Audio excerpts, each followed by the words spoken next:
For every problem or every challenge that we face, we tend to look for external solutions in the world. In other words, if something is wrong, we try and find some way to remedy that situation externally. If you feel like you don't have enough money, you try and go out into the world and get more money. If you feel lonely, you try and find a companion.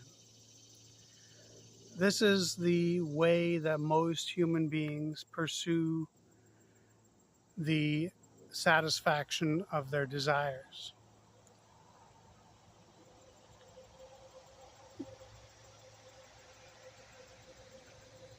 We look to the external world to try and improve how we feel internally.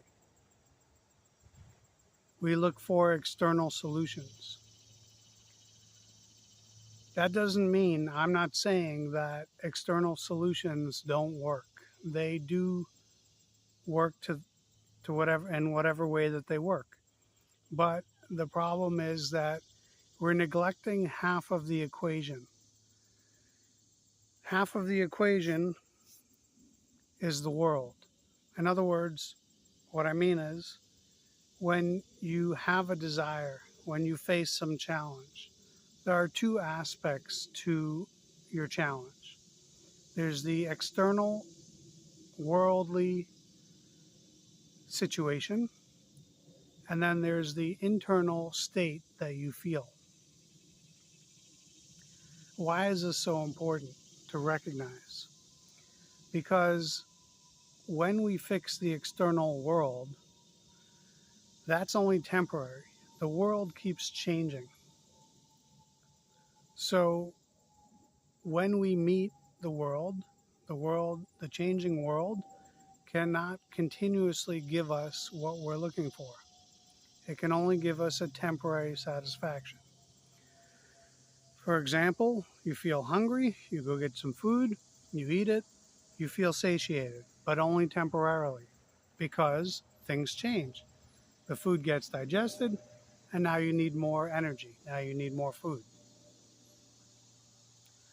You acquire a lot of wealth, you get what you want, you buy everything you want, and now either you have no more money or you have desires for much more expensive things.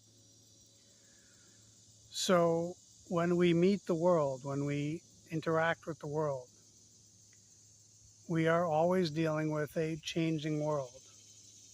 And that changing world cannot always be in line with what we want.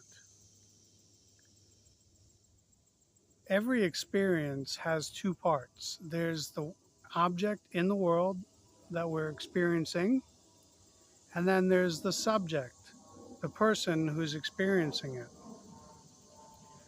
So right now, you may hear an airplane flying overhead. The airplane is the object making the sound, and you are the subject hearing that sound.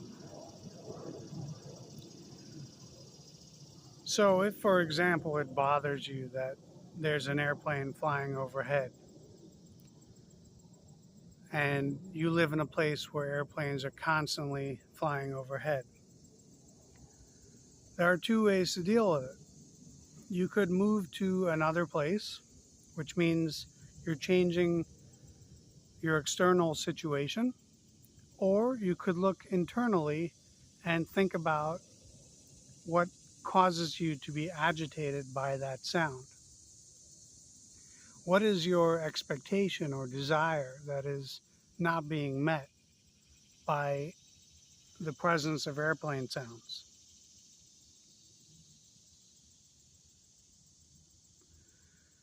And you could move to a very quiet island away from everything, and still you'll be disturbed. Maybe not by airplanes, maybe there'll be snakes or other animals that disturb you there. So there's no place in the world where no source of disturbance will be present. In ancient India, people who wanted to meditate went up to the Himalayas, where in the middle of the jungle there were no people to disturb them. But in nature, there are tigers, there are snakes, there are mice, there are all kinds of animals that could disturb your peace of mind. Now, there's a story that's told about one sage who was meditating in the Himalayan jungle.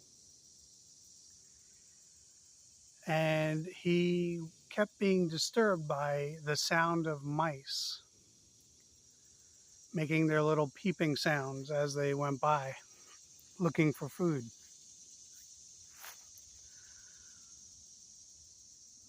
So he approached a guru and asked him, how do you deal with the mice?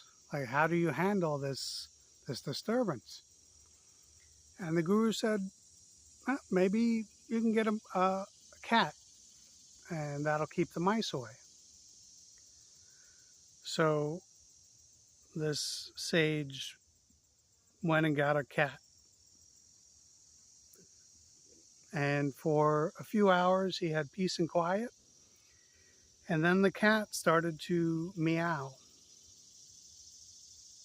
So he went back to the guru and he said, hey, you told me to get a cat. And now I've got this cat that's meowing all the time. So the guru said, well, you need milk. You need to get it milk so that it can eat, so it can survive. That's why it's making noise. Okay, how do I get milk? Well, you can get yourself a cow and that'll make you milk. So he went and bought a cow. And before you know it, he had moved to a farm and was raising cattle and forgot all about the goal of meditation. So we have to be very careful about how we approach our challenges. By fixing a challenge, you might only create bigger challenges. Instead, we should try and look within us and deal with the inherent expectation or desire or need that we're trying to meet. If the sage could only have learned to tolerate the sound of mice, if he could have found peace with that, then he wouldn't have had to build a farm. So each of us can try and look at our challenges, our desires, and try and see how satisfying them might only lead to bigger desires and more difficult, more challenging desires. And then at the same time, try and live with the current situation, try and tolerate it